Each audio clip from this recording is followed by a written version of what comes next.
a sugar glider. Now I have two. This one is Zazu and he's the male.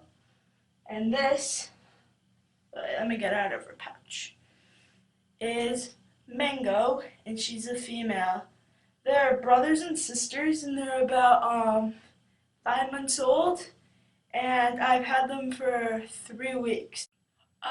Like kangaroos or koalas, sugar gliders are marsupials, which means they carry their babies in the pouches before they come after they're born, and they're from Australia.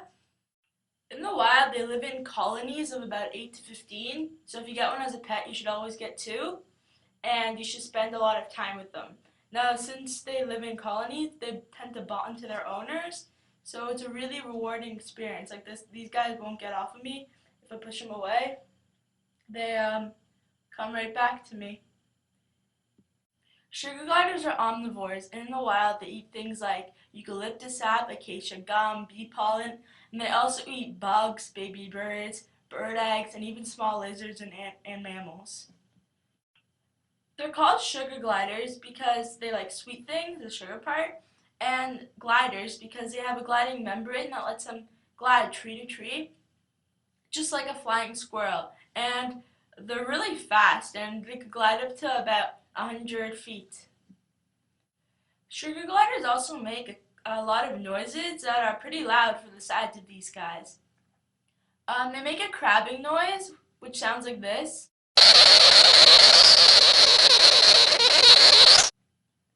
And a barking noise, which sounds like this.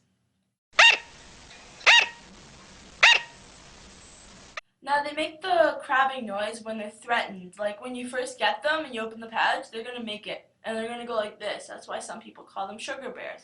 And they bark usually when they're playing or they're calling out for help. They also make these small kind of chirping sounds when they're happy, but you can't really hear them on camera. But they're really cute. Okay, so there's many different sugar glider diets out there, and it could seem really difficult and like complicated to make them, but it's pretty easy once you get to the basics. So the sugar glider diet should be about 25 to 40% protein, like eggs or chicken, or a blended diet, and about 50% fruits and veggies. And you should also make sure to give them vitamins and minerals and treats.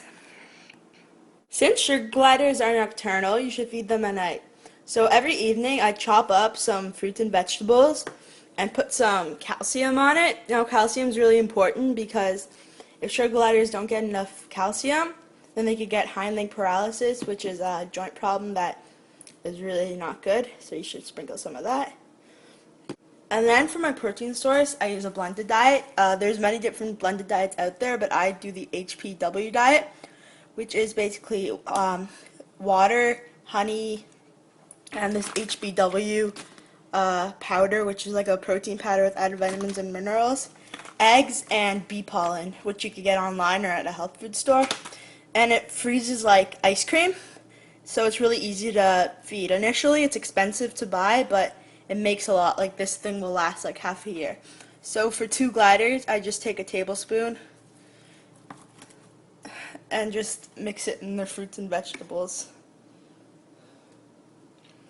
And and mix it all in. It turns to liquid, and they like drinking their food better than eating it. So blended diet's probably better. So you always want to make sure there's sugar glider pellets in their cage, like 24 hours a day. I just buy this huge 28-ounce container from PetSmart for 15 bucks. And the reason is just in case they get hungry during the day and want like a midnight snack, or if they finish their main dish and are still hungry. Sugar gliders don't usually typically overeat. Now you should never make sure this is their primary diet, but it's still pretty healthy to supplement their diet.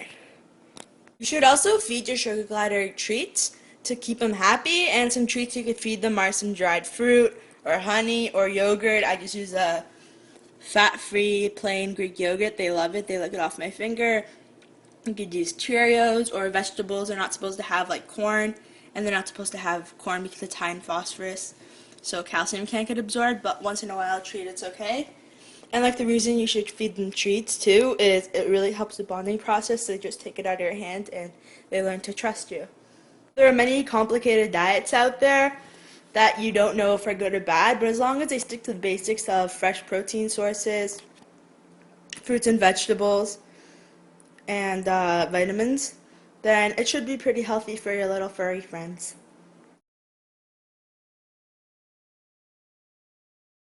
Like a dog or a bird, sugar gliders bond to their owners.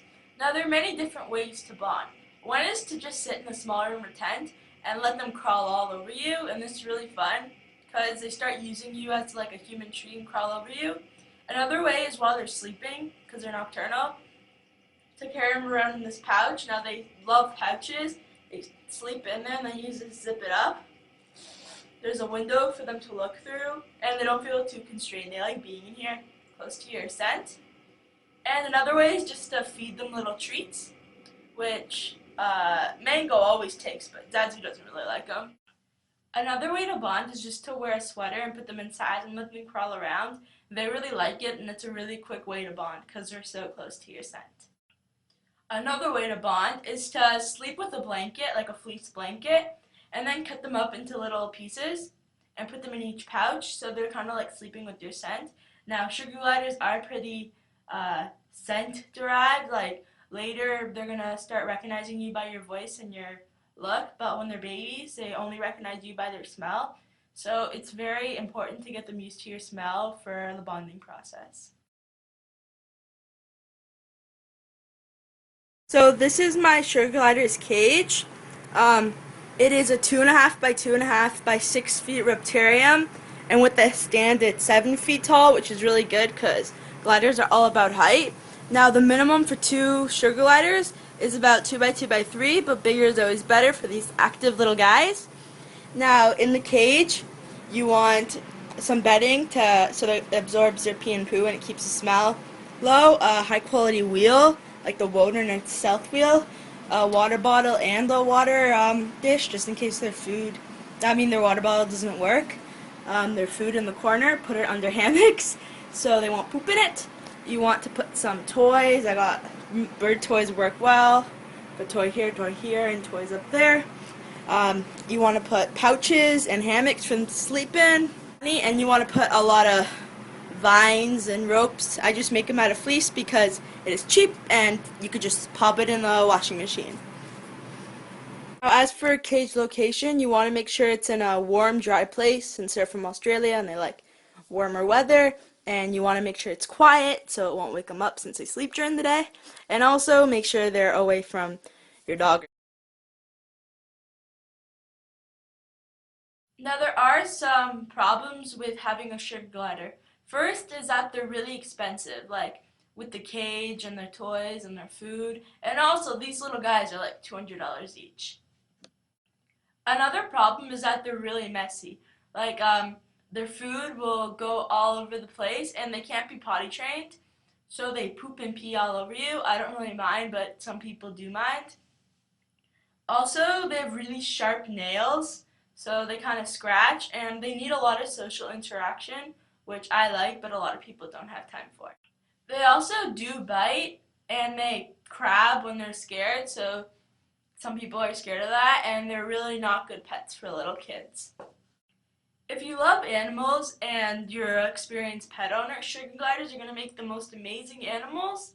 And if you don't really like animals and never really had a pet before, they'll make the worst animals. I love my sugar gliders, and I've wanted them for a really long time and did a lot of research. But overall, they are amazing pets, and if you're really interested in them, you should research them and get them.